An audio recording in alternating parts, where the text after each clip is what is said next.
The cosmos is within us. We are made of star stuff. We are a way for the universe to know itself. Carl Sagan.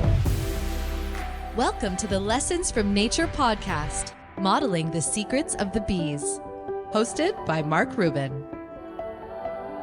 If you hear my voice, you're alive. And the conditions that support life are rare. All living things survive in a narrow temperature range. And it's lucky that large areas of our planet are within this range. I'd like to introduce my co-host, Chris Sparrow. Chris studied astrophysics, and this led him to study planetary weather systems. He's currently analyzing and forecasting the weather patterns of money flowing through large capital markets around the planet. Chris will co-host the first 4 episodes of the podcast with me, where we will discuss the probability of life, energy transfer, organic chemistry, and thermodynamics. Today, we're talking about the idea that life is lucky. Welcome, Chris. It's great to have you here on the very first episode of Modeling the Secrets of the Bees. Great. Thanks, Mark. It's great to be here. Okay, so I want to start things off, Chris, with this, where this idea came from, that life is lucky. Okay. About 9 years ago, I was on a retreat with someone named John Hendricks. And John Hendricks is the founder of the Discovery Channel. And he later started Curiosity Stream and the Curiosity Channel. And this was before he started those things. This was his beginning of those things. And he put on a retreat to attract curious people. And I was one of the curious people he attracted to his retreat in Western Colorado. And on this retreat, it was an amazing, I think, 5 or 6 day experience. And one of the highlights of this trip is that we visited his house, which was maybe 20 minutes away from this retreat center. And his house was on top of a hill, beautiful house. He had an observatory, like a real observatory with like a chair that you could sit in with like controls that spun around in a dome with a real telescope. And I've maybe looked through 4 or 5 real telescopes in my life, but nothing like this. And I sat in this chair, and although it was about 4 o'clock in the afternoon and there was not much to see, I imagined that what I would be seeing would be stars and planets and things, and the moon or whatever would be above me at this time of year, at this time of day. And one of the things that struck me when I stopped looking through a telescope and I looked around at the people I was with and the plants and the animals around me, is that there was a lot of living things around me. And I was imagining that if I was looking through his telescope, as amazing as it would be, I wouldn't see one living thing. And it occurred to me at that moment, when I'm sitting in this chair in this observatory in this beautiful place in the world, that life is rare. And then, because I'm an optimist, I changed that idea to life is lucky. And that became the sort of the basis for the first chapter of Honey is Money, The Secrets of the Bees, which is Life is Lucky. And I wanted to tell that story to let you know sort of where this idea came from. And now you and I are going to talk about a bunch of lucky things. And basically, I'm going to discuss the topic, and we'll just go back and forth. And you can let me know as an astrophysicist or a curious person or human being what you think about these things. And the first one is the idea that there's energy in hydrogen atoms in space far away from us. And then they squeeze together and through this process called fusion. And one of the things that comes out of that is light. What do you think about that, Chris? Well, I think it's very interesting for one, almost miraculous in another sense. But yeah, it is very lucky. And when you think of what happens with fusion, you start off with a gas of protons and electrons going around them. We call those hydrogen atoms. Might be a little bit of helium. And then when that gas actually becomes a little bit unstable gravitationally, it starts to contract. And as it contracts, it heats up because it gets pressure. And when that pressure heats up enough, because it keeps getting compressed by gravity, the gas cloud, what happens is first the electrons get knocked off the protons, and that becomes a plasma. And eventually the heat gets so much that the protons hit into each other and create fusion. What's happening there is you're taking say, two protons, you're banging them together. It's a little bit more complicated. There's some neutrons that get involved, but ultimately you start off by making helium nuclei. And when that happens, a little bit of energy is released, and that's the famous E equals mc squared. So the mass of the helium is a little bit less than the mass of the protons that went into it. And where does the other energy go? Well, a lot of it goes into what are called photons. And a photon is a particle of light. You can think of it as electromagnetic radiation, and it is, but that light eventually escapes the sun. And it's actually very interesting. It takes a really long time for those photons to go from the center of the sun where the fusion is happening to the edge of the sun. Then the light is released into space. And so that light can then hit the Earth and create an energy transfer of the fusion that's going on, caused in large part by the gravity and then some nuclear forces. And so we're constantly bathed in that solar energy. Amazing.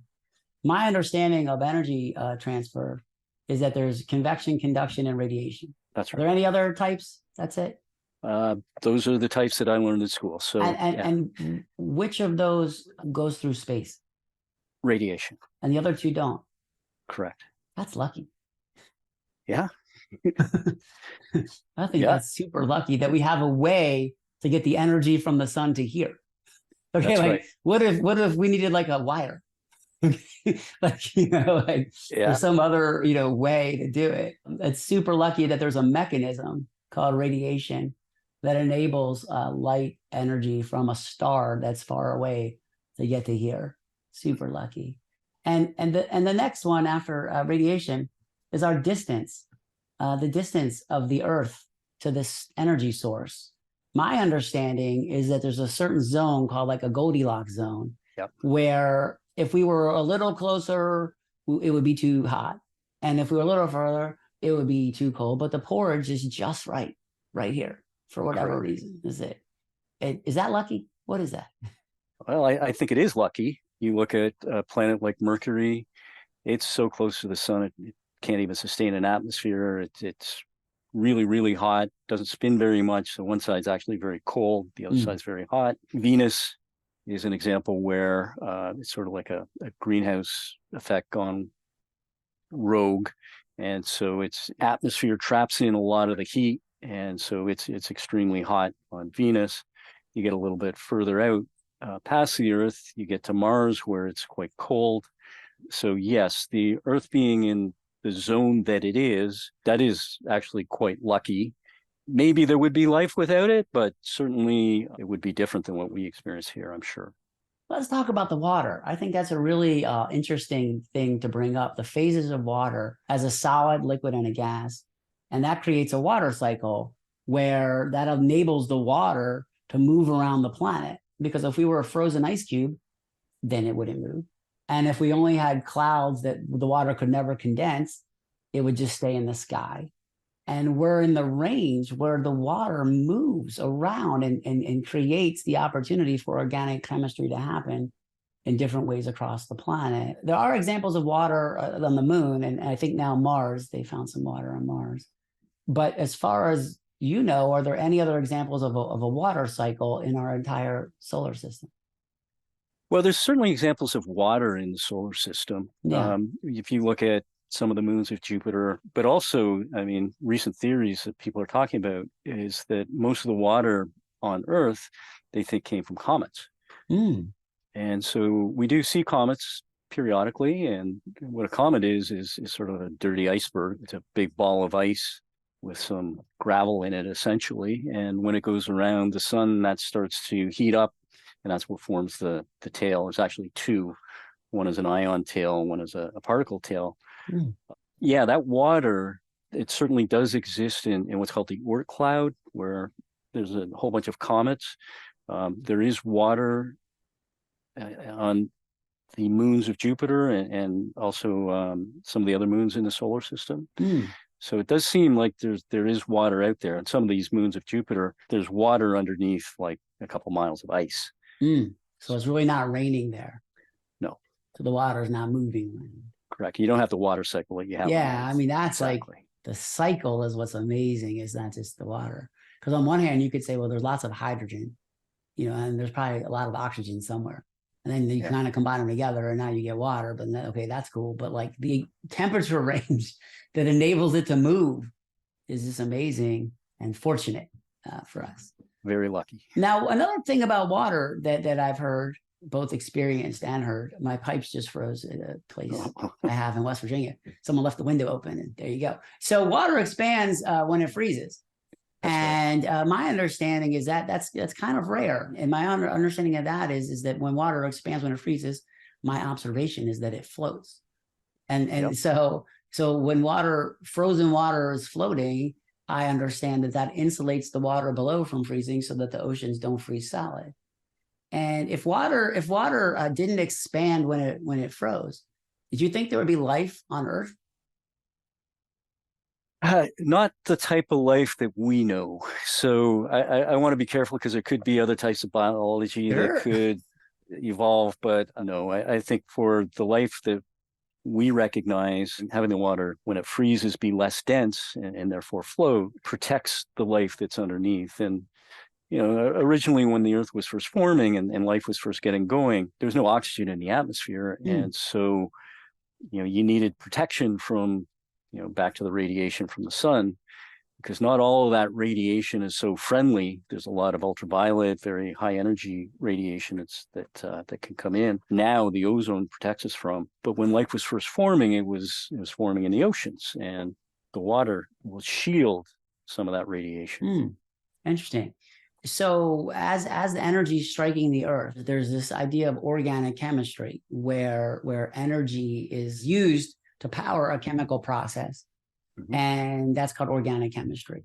And my understanding is that led to storing the solar energy in the form of sugar through plant work, through living things, converting it from photosynthesis, from sunlight through organic chemistry into sugar. And really, my understanding is that sugar is stored solar energy in chemical form. Does that match your understanding of what it is? Yes, absolutely. And that's sort of, I think about photosynthesis and how a photon leads to a plant being able to create the energy that it needs to sustain itself. And, again, a very lucky process that can happen, but it is a transformation of the energy that starts off as nuclear fusion in the sun, catalyzed by the gravity, then stored here. It's almost like a plant would be a capacitor, if you will, storing that energy. Or battery even. Exactly, yeah. And so speaking of the plant batteries, my understanding about fossil fuels is that's just old sunlight, basically old energy from the sun through various chemical processes and pressure and time gets converted into other things. But the original source of gasoline was sunlight, and coal, natural gas, and also the food we eat. And so when we eat food, this is honey. This is a jar of honey right here. This is honey.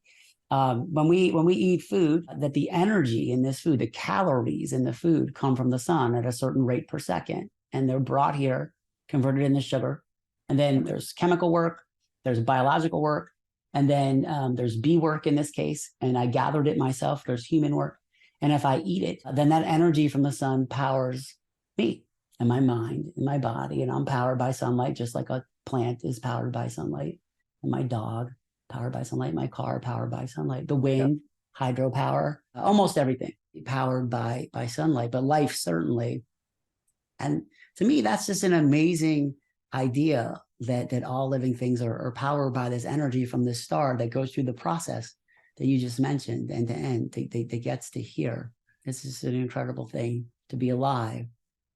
Yeah, I think it's very insightful for you to realize and point out that coal and oil and all the fossil fuels, well, they come from fossil plant material, which ultimately was powered by the sun. So it is solar energy, and that's sometimes lost in the conversation that it's just fermented solar energy. Yeah, fermented. That's a good.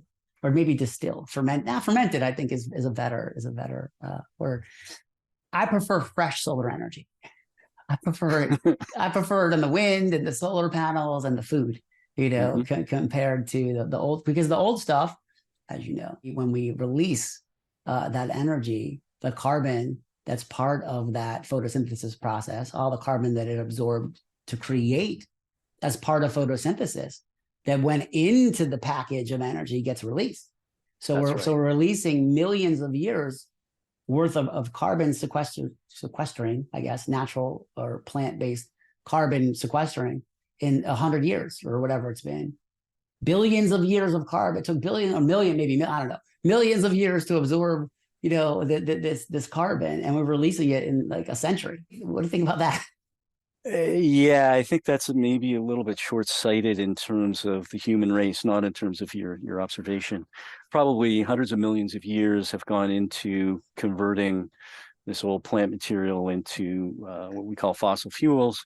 And we have actually realized the impact of burning fossil fuels since the late 1800s and the impact that would have in terms of global warming.